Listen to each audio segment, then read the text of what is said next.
What is up, guys? It is Jasmine. I am back with another video. If you are new to my channel, welcome. If you have already subscribed, welcome back. Hope you guys are doing awesome today. I thought because Christmas is pretty close to being here, I would do a little bit of a video talking about the history of Christmas. So before I start just spewing off facts to you, I'm gonna say that the root of Christmas is before Jesus was born. And it kind of dates back to some pagan traditions. So let's go ahead and jump right in. In Scandinavia, the Norse would celebrate Yule from December 21st through January in recognition of the return of the sun. Men would bring home large logs and they would burn them on the fire. They would have a feast until the logs were completely burned out, and a lot of times that would last up to 12 days. They believed that each spark that happened from the fire represented a new calf or pig that would be born in the new year in the springtime. Most cattle would be slaughtered during the wintertime because it was cheaper to do it that way, because it was hard to keep them alive during the really harsh winters. They would just slaughter everything, and then with the winter it would also keep all of the meat fresh. So this was really the only time of year where they had an abundance of food. This was also the time when all of the alcohol that they had been fermenting all year long was ready to drink. So they'd get drunk and eat and sit by a fire, which is my kind of party. In Germany, people actually honored the god Odin during the midwinter holiday. Germans were actually scared of Odin.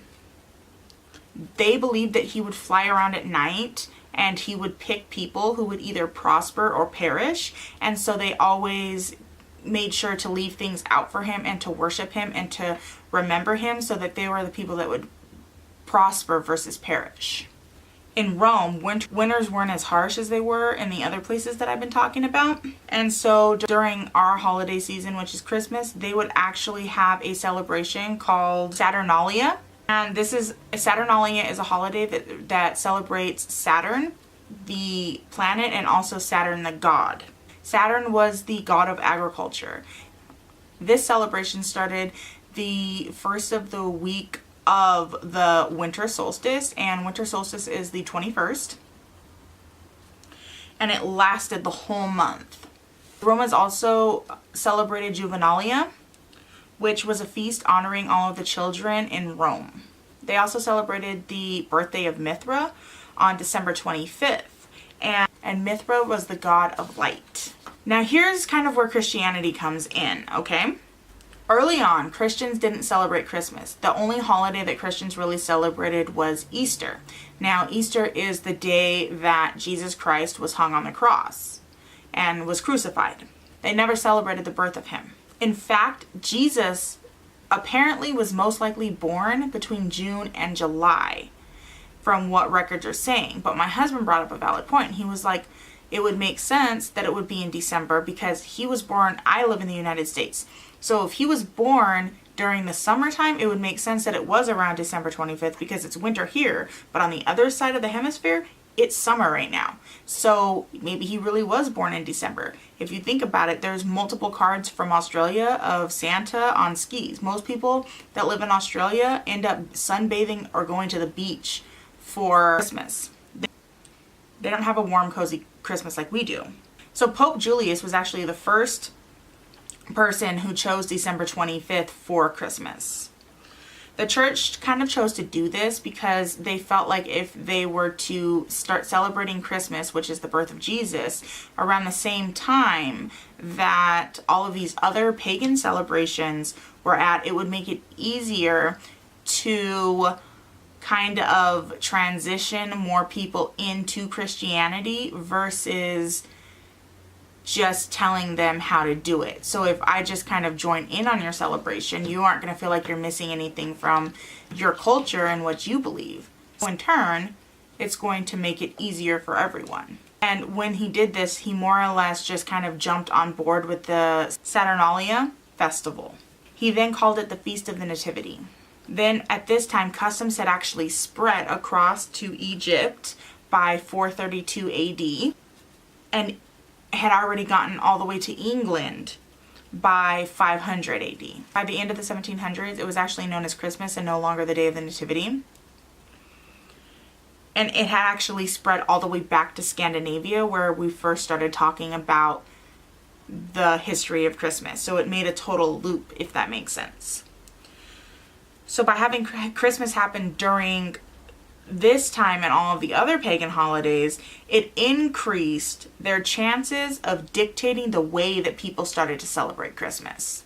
They could start taking away the drunken debauchery and the partying. So in the early 1600s, religious reform actually changed how Christmas was celebrated again.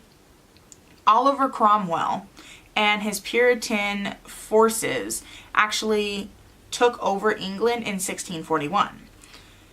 He vowed to rid England of the decadence and the debauchery that was happening. So they pretty much canceled Christmas.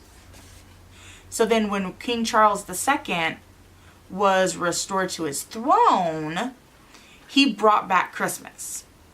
So when the Pilgrims actually left and they came to the United States in 1620, they didn't bring Christmas with them because they were actually more orthodox than even Cromwell was. And it was actually outlawed in Boston, Massachusetts. So during that time, if you were to have any sort of Christmas spirit, you would be fined 5 shillings. But then there's some back and forth going on because in Jamestown, there's history of Christmas was still being enjoyed and everybody had the Christmas spirit.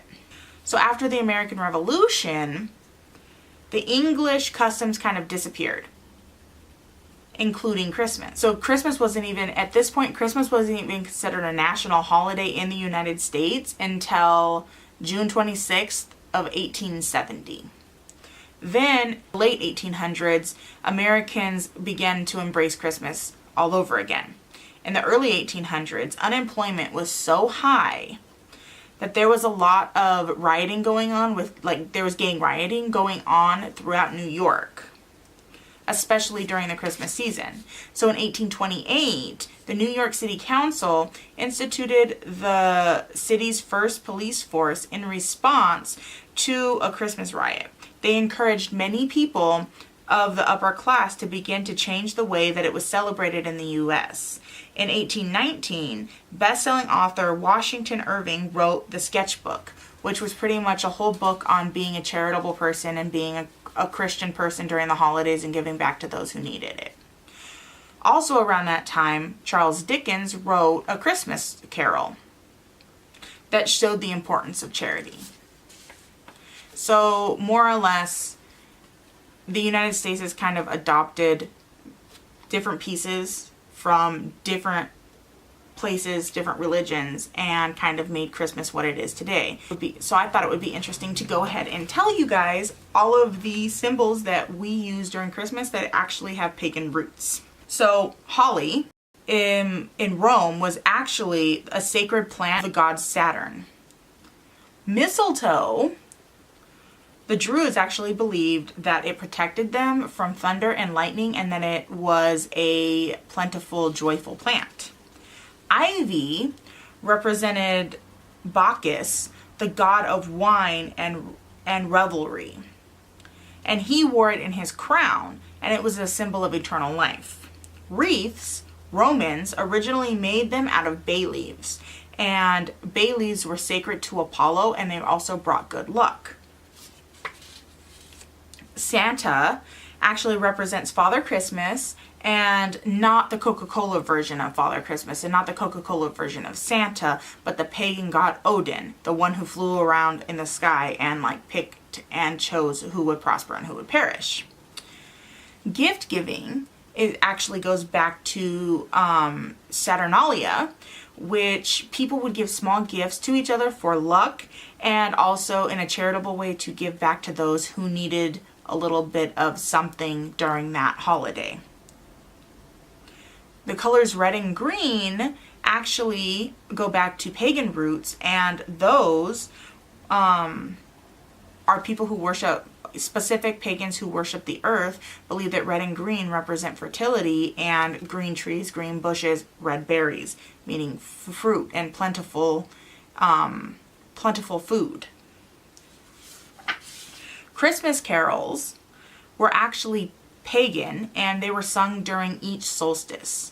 But The only one that really stuck around for Christians would be Christmas carols, and that was to celebrate the winter solstice. The Yule log now represents what I talked about in the beginning, where they would burn logs and feast during that whole time, during the winter solstice. Candles being lit during Saturnalia was to ward off darkness and evil, because darkness was bad, right? The more dark you have, the less you can grow. The shorter your days are, the more night you have. When it's night, it's more dangerous. So they would light candles to represent light. Santa's reindeer, you notice Santa has his 8 small reindeer. Those actually represent Odin, whose horse had 8 legs. The Christmas tree represents the warmth and new life coming. So pagans would worship evergreens because they were able to make it throughout the winter time. They were able to stand the harsh winters, and it brought hope for new life when spring comes.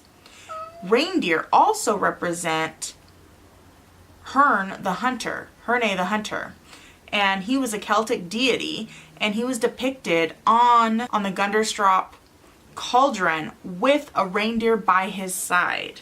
And for today's fun fact, did you know that McDonald's actually came out bubblegum flavored broccoli, and it did not go over well with people, and they cut that out pretty quick. So if you guys like this video, go ahead and give it a like, subscribe, and I'll see you in the next one. Bye. Ooh, bye.